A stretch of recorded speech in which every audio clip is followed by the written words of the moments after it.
Pangalawa, tumigil na kayo ng kapapangkapan nyo, mga artista. Merong mga politiko na alam natin kung anong loopholes nila sa SALN. Deposito ang sinasabi ng batas, pagkatapusan ng Disyembre, katapusan ng taon, magdeklara ka kung magkanong pera mo sa bangko. Hindi ba gini-withdraw nila pera nila sa buwan na Nobyembre o Disyembre para pag naglagay sila, pag nag-file sila ng SALN nila, wala nga silang deposito. O kaya meron lang sila ng couple of thousands. Kasi withdraw nila eh. Pag Enero, i-deposit nila uli. Taong bayan, kayo ang magtestigo. Yan. Ba't hindi natin habulin yung ganon? Pangalawa, palusot. O pangalawa, na ginagawa nila na loophole sa SALN. Lahat ng pag-ari nila, real estate, bank accounts, iba pang pag-ari, nalagay sa ibang pangalan. Yan is very, very widespread.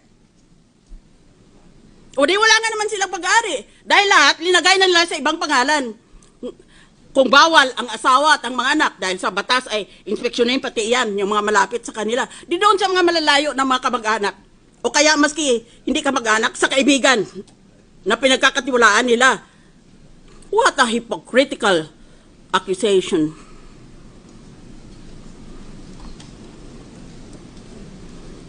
That is the problem with this country. We're all for honest government, and yet the world condemns us as one of the most corrupt countries in the world. That's why it is difficult to win in any international election, in any international campaign, because the Philippines, among others, has a reputation of being a corrupt country. Isip ng iba, kung corrupt ang bayan na yan, walang matinong lalabas dyan. Walang matinong ibubunga yan.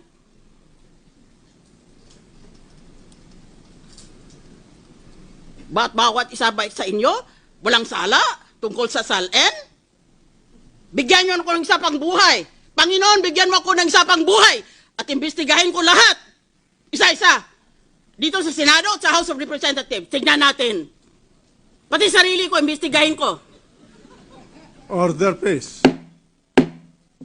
Ang daming loopholes ng SALN na yan. Ba't hindi kayo umimik noon? Ba't ngayon bigla na lang kayong so exercised about a loophole?